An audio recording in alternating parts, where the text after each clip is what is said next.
நல்லா பழுத்த புளிப்பான கிரான்பெர்ரி வச்சு ஒரு தொக்கு ரெசிபி தான் பார்க்க போகிறோம். நேச்சுரலாகவே கிரான்பெர்ரியில் இருக்கிற அந்த இனிப்பு புளிப்போடு சேர்த்துட்டு கொஞ்சம் காரமும் சேர்ந்து இந்த மாதிரி பண்ணுறப்போ டேஸ்ட் ரொம்ப நல்லாயிருக்கும். ஃபஸ்ட்டு இந்த மாதிரி நல்லா பழுத்த கிரான்பெர்ரி எடுத்துகிட்டு அதை நல்லா மேஷ் பண்ணி வச்சுக்கலாம். அடுத்ததாக ஒரு பேன் ஹீட் பண்ணிட்டு அதில் கொஞ்சமாக வெந்தயம், கடுகு ரெண்டும் சேர்த்துட்டு லைட்டாக அது வாசனை வர அளவுக்கு வறுத்தா போதும். அதை ஒரு மிக்சர் ஜாரில் சேர்த்துட்டு பொடி பண்ணி வச்சுக்கோங்க. அதே பேனில் 1/4 கப் அளவுக்கு நல்லெண்ணெய் சேர்த்துட்டு நம்ம மேஷ் பண்ணி வச்சுருந்த கிரான்பெர்ரியை சேர்த்துட்டு அதை லைட்டாக வதக்கி விட்டுக்கலாம்.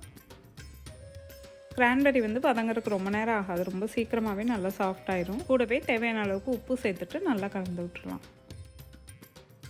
மூடி போட்டு ஒரு 5 நிமிஷம் மீடியம் ஹீட்டில் குக் ஆகட்டும்.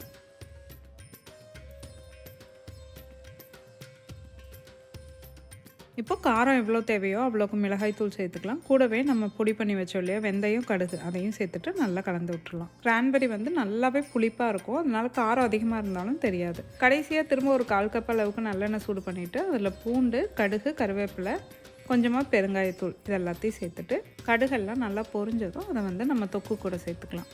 அவ்வளோதான், நல்லா புளிப்பாக செம டேஸ்ட்டாக ஒரு கிரான்பெர்ரி தொக்கு ரெடி. தயிர் சாதம், சாம்பார் சாதம், ரச சாதத்துக்கெல்லாம் வச்சு சாப்பிட்டிங்கன்னா டேஸ்ட்டு சும்மா வேறு லெவலில் இருக்கும்.